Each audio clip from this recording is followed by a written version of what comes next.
เอาเงินข่าวแกงอ้าเอา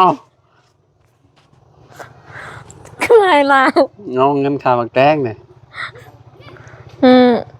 เอาบอลเอาเลยอ่ะโอ้เออ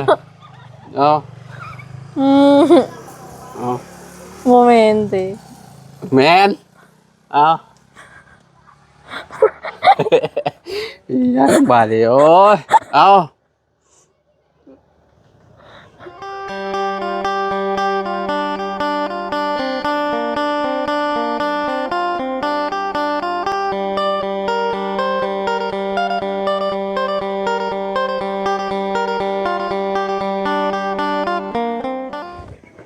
กราบสบายดีสวัสดีพ่อแม่พี่น้อง FC บัสสุขุสุคนเนาะว่าสิอยู่ฝั่งไทยฝั่งลาวและทางต่างประเทศนำพี่น้อยเนาะมาพบมาพ้อกันกับเฮาเนาะคือเก่าคือเดิมเพิ่มเติมคือมื้อนี้พี่น้องอยู่เฮือนน้องฮัวเลยเด้อบัดนี้เด้อพี่น้อยเนาะเพราะว่าเดินทางขึ้นมาเหนือมื้อนี้เนาะ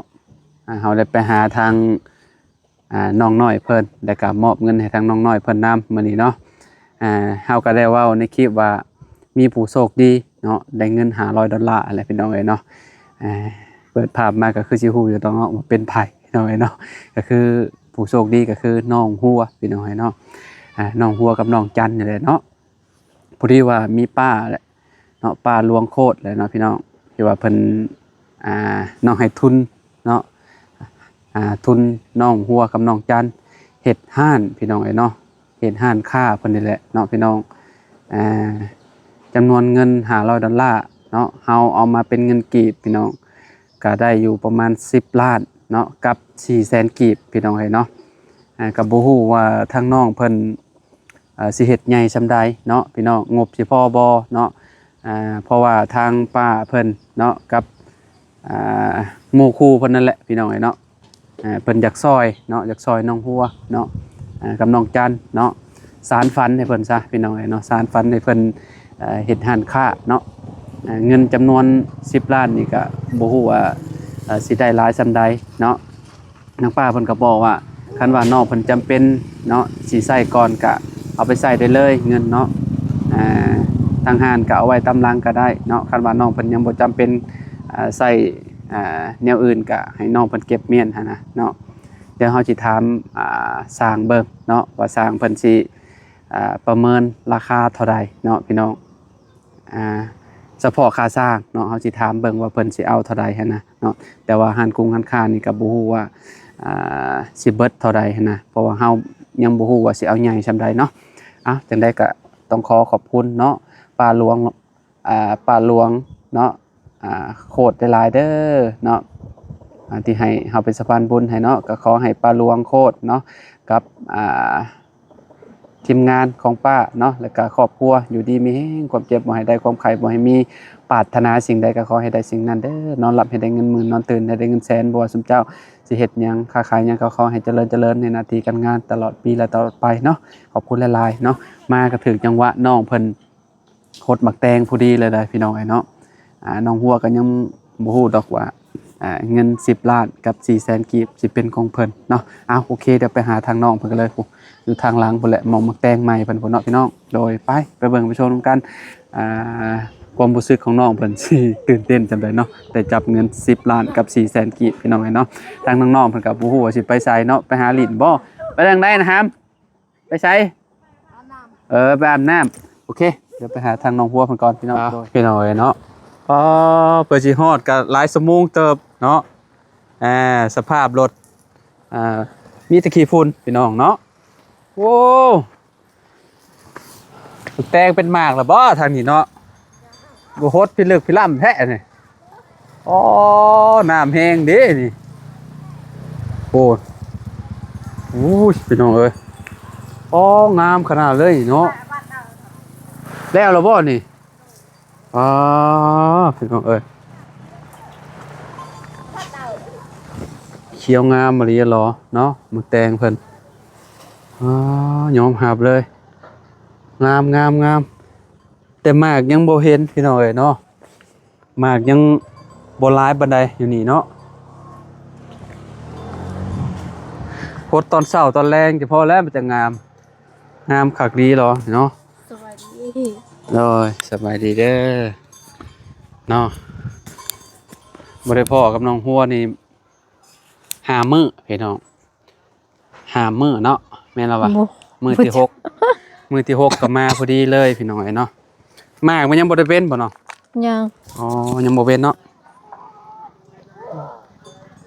แต่ว่ามันงามแฮงเนาะพอเป็นแล้วนี่เริ่มเป็นแล้ว กำลังออก เริ่มกระ ด จ อก อแล้วเริ่มออกดอกแล้วซักข้างแบบเอาทีเนาะพี่น้องเพราะว่ามันทีกันต้นมันใหญ่เนาะอวบดีเนาะต้นมันเนาะหัวเนาะ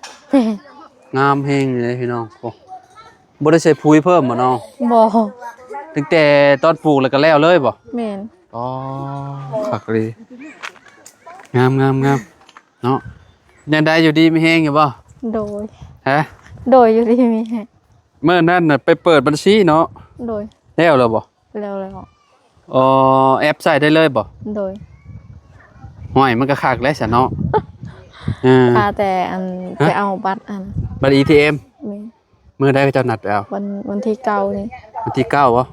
แต่ว่าแอปนี่ก็ใช้ได้ปกติ ใส่ได้แล้ว จะเปิดบัญชีธนาคารหยัง การค้า การค้าเฮาไปปึ๊บนี่มื้อนั่นก็เจ้าก็เฮ็ดให้เลยบ่แอป แม่น ใส่ได้เลย ใส่ได้เลย โอนเป็นอยู่บ่เงิน นั้น ยังบ่เป็น ยังบ่ โดย เอ้าว่าสิโอนว่าสิลองโอนเข้าลองเบิ่งอยู่ มีคนลองโอนเข้าแล้วบ่เงิน เขาโอนใส่บัญชีน้องหันได้แต่น้องสิโอนให้เขาบ่ได้น้องบ่ ยังบ่เป็น แม่นยังบ่เป็นโอน บ่ ให้เขา เฮาต้องมีคำถามเด้ เวลาเฮาโอนน่ะแบบว่าเฮาต้องตอบคำถามว่าเฮาสิเฮ็ดหยังเฮาจะโอนให้หยังค่าโน่นค่านี่นะ แต่ว่าอัน เขาบ่ได้สอนหรอวะเขาสอนอยู่บ่ ก็ซ่อนแบบเวลาโอนเงินเขาก็บอกแต่สแกนบนสแกนนั่นแหละ สแกนแล้วก็อัน ส เบิ่ง แกน QR เอา เวลาเขาโอน สแกนเอาก็บ่ยากดอกเวลาเฮาอยากจ่ายค่านั้นค่านี้คะแนนมามีเงินในบัญชีมันก็บ่ยากเวลาเจ้ากินเพอเจ้าบ่ได้ถือเงินสดเจ้าก็สแกนจ่ายเลย โอนเงินให้เขาบ่เป็น ฮะ คิดบ่เป็นเอาสแกน QR เด้สิยากหยังเฮาก็ตอบแค่ตอบคำถามหรือว่ารหัสที่ว่าเฮาป้อนเขาตอนแรกน่ะเด้เฮาก็กดสมมุติว่าเฮาแรกๆเฮาเอา8เนาะเอา8ปึ๊บมันก็สิมีปึ๊บกดข้ามไปเลย8อย่างเดียว สมมุติว่ากด8ก็ได้ เวลาโอนน่ะนะคำถามน่ะสมมุติว่า มันสิมีเลขที่บ้านโน่นนี่นั่นได้คะแนนว่าเจ้าบ่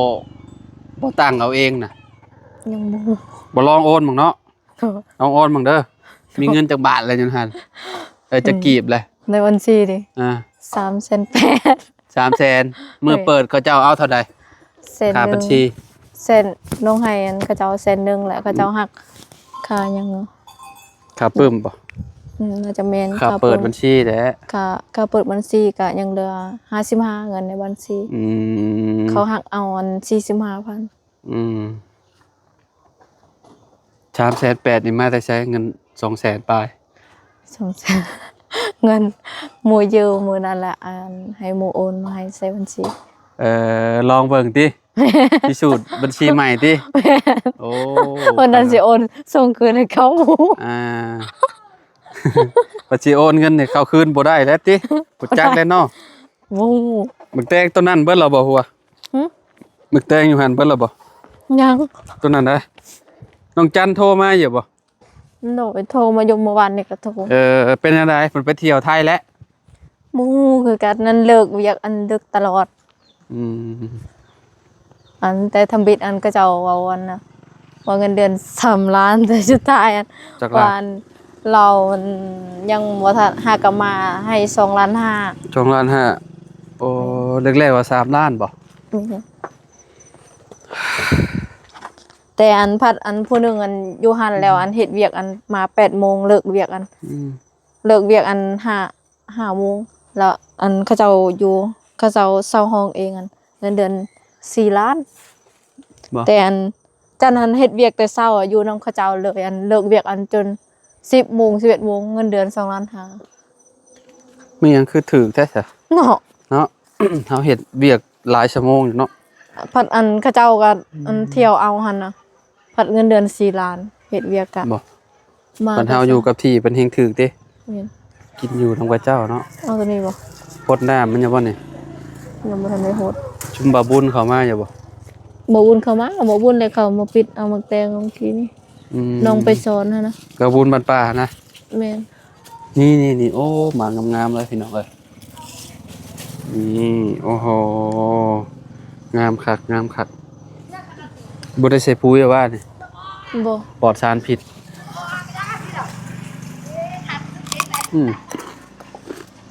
มะขั่วกับเป็นอย่างเนาะ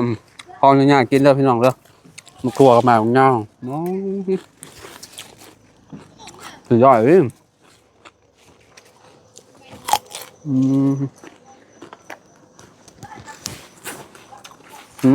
ง่ายกว่า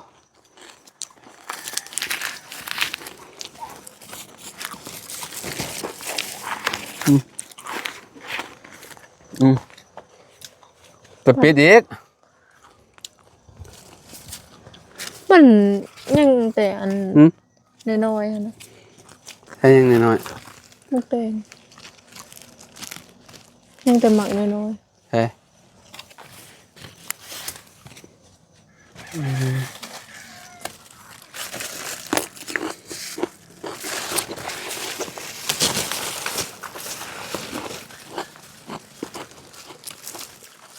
แซ่บพี่น้องเอ้ยหวาน ๆ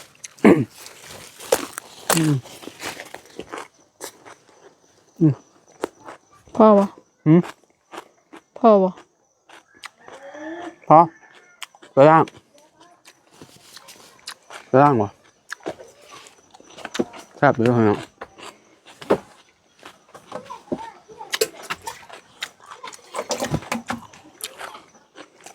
เขาปิดกินคุมื้อ มุกแดงนี่ คุณเจ้าก็กินข้าวมื้อบ่ กินแล้วก็อันพี่น้องเขามาลิ้นเขาก็เข้ามาปิด ช่วงนี้เจ้าก็ฟันอย่าบ่หัว ฟันเนี่ย บ่ช่วงนี้เจ้าก็ฟันบ่ฟันได้นั่นได้นี่อยู่บ่บ่ฟันบ่ฮะ ไม่ว่าฟัน บ่เอาลี อะไร บ่ได้ฟัน ก็ฟันถึงสิฟันมันก็มีวันเป็นจริง ฟันแบบใด ฟัน เอาเหล้าได้บ่ เหล้าได้บ่ ฟัน ฮะเหล้าดู อยากไปเฮ็ดเวียกนะเดี๋ยวนี้ ฮะ อยากไปเฮ็ดเวียก จะไปเฮ็ดเวียก แม่ อ้าวคือว่าจะไปเฮ็ดเวียกบ่ อยู่เพื่อนเรามีเงินใส่ บ่จำเป็นบ่มันจำเป็นบ่จำเป็นต้องใช้หลายบ่ แต่ว่าจำเป็นก็จำเป็นอยู่อันเพราะว่าอยากหาเงินละให้แม่นไปหาพ่อแล้วก็ส่งเขาให้พ่อเพราะว่าฮอดเดือน12นี่ว่าสิถอนโพดซ่อนมันหยังพรโทษให้พ่อ ผ่อนโทษเท่าไหร่ บ่ฮู้คือกัน ผ่อนโทษแบบใด แบบอันพอน้องอันอยู่ในแกงคันนี่2 ปีเขาพรโทษอันก็ยังเหลือปีหนึงก็ได้ออกเลย ใช้เงินหลายบ่ บ่ฮู้คือกัน เจ้าน่ะอยากไปเฮ็ดเวียก เอ่อ อยากไปหางานเฮ็ดบ่ อยากไปหาเงินเฮ็ดแล้วก็มีเงินแล้วก็สิให้แม่เนี่ยซื้อข้าวเดี๋ยวนี้ข้าวก็สิหมดแล้ว อ่าจำเป็นบ่เนาะ โอ้ย มันยังก็จำเป็นบ่เลยพี่น้องเอ้ยได้บาดนี้เฮ็ดเอาได้งานก็อยากไปเฮ็ด ถ้าน้องสิไปเฮ็ดงานละบ่มีคนสิไปส่งข้าวให้พ่อนี่ แม่น บ่ เลย มีเงิน แม่ บ่ น มีคนเฮ็ดเวียกซอยแม่ แม่นเลย ก็สิเฮ็ดแนวใด เศร้าเลยบาดนี้เนาะ ใจหนึงอยากอยู่เพื่อนใจหนึงอยากไปเฮ็ดเวียก เออสองอย่างเลย แม่อยากเฮ็ดเวียกซอยแม่เนี่ยอยากไปหาเงินแม่ เฮ็ดจังได้บาดนี้เนาะ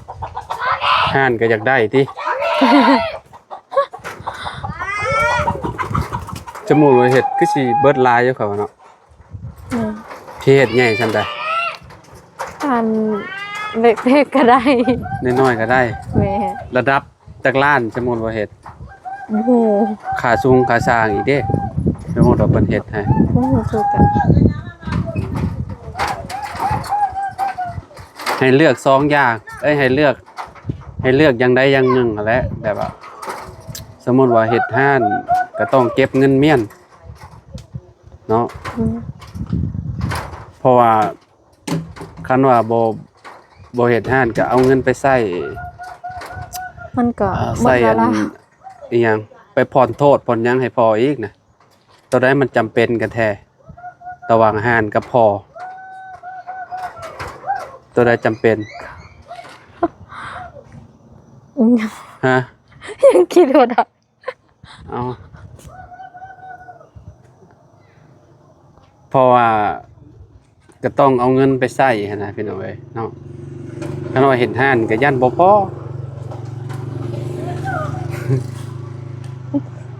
เอาเงินข่าวแกง อ้า เอา คือไงล่ะ เอาเงินข่าวแกงเนี่ย อืม เอา บอลอะ เอาเลยอ่ะโอ้เออเอา อืม เอา โมเมนต์สิ แมนเอายังบาดเดียวโอ้ยเอาบุได้เว่าลิ้นได้เว่าลิ้นได้นี่บุได้เป็นเงินคอยเงินพ่อใหญ่เพิ่นเอาเพิ่นให้ทุนมาเด้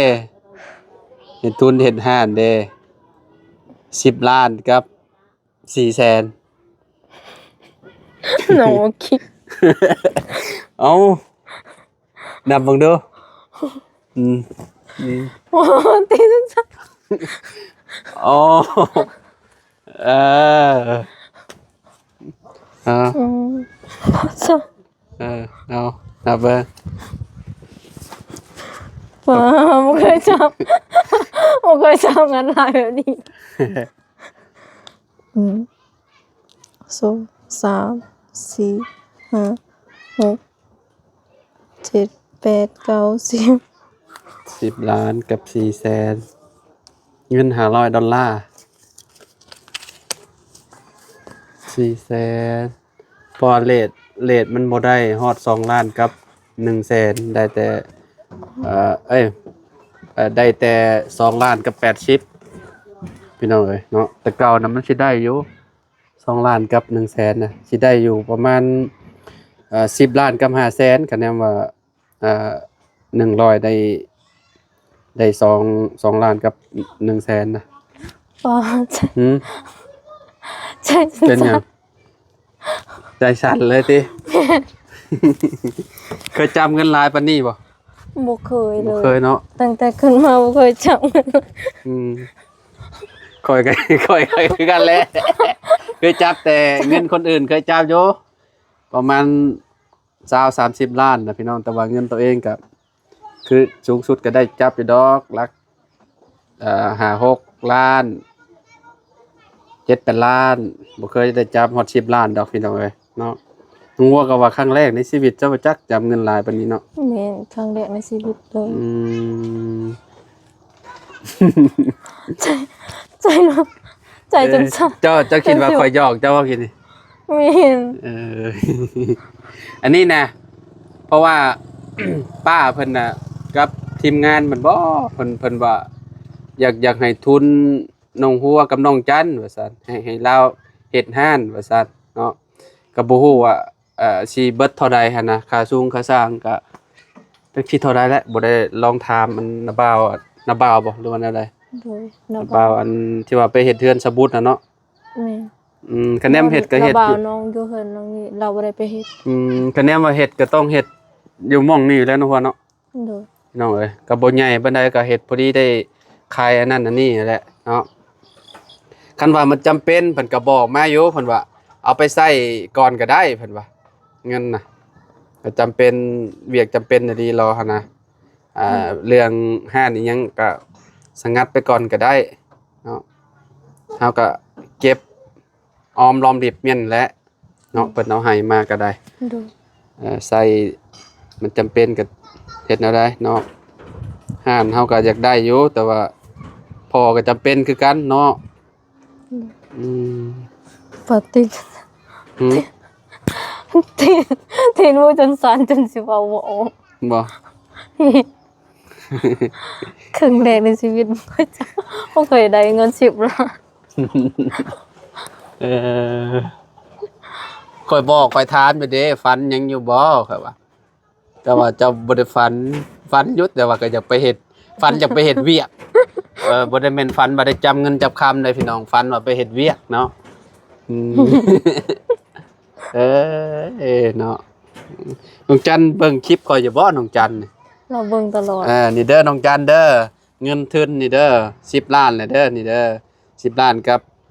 400,000กีบไปเด้อทุนเฮ็ดห้านเด้อเนาะตัดสินใจเบิ่งว่าสิเอาแบบใดเนาะ ยังบ่ สิเลือกเฮ็ดห้านก่อนบ่หรือว่าจังไดคิด ก็ เบิ่ ยัง งบ่ ฮะ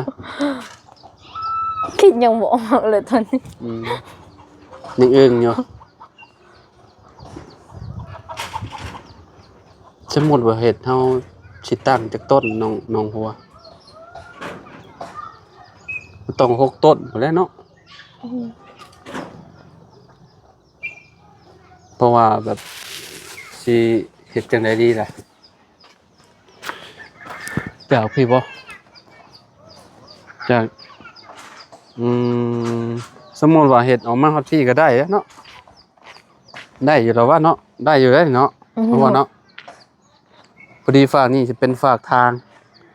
รถผ่านพอดีเลยพี่น้องเอ้ย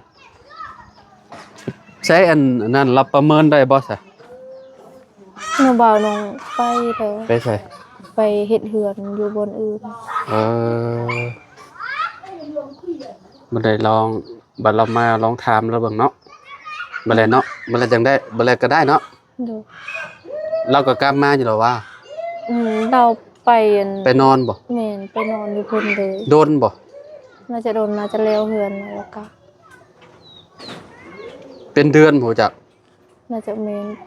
แล้วเฮือนพุ่นแหละเขาจึงกลับ อ๋อบอกว่าโดนอยู่ได้อเนาะเก็บเงินแม่นก่อนก็ได้ค่ะเนาะคะแนนบ่อยากอันนั้นก็ให้กระเจ้าทั้งห้านกระเจ้าโอนเข้าบัญชีจำเมียนคะแนนบ่อยากถือเงินสดเด้อเอาก็เอาเข้าบัญชีเจ้าอันทั้งห้านเขาเด้ทั้งห้านนั้นแลกเปลี่ยนให้เด้ ดู ให้เขาอันนี่สแกน QR แล้วก็เอาเข้าบัญชีจำเมียนเนาะจะปลอดภัยข่อยหักบ่มีเงินในบัญชีหลายปานนั้นแต่แนมข่อยหลายข่อยสิโอนเข้าบัญชีให้เจ้าอยู่ให้เจ้าอันเก็บเมียน เศร้าตื่นเต้นแล้ว ยังอยู่บ่เออ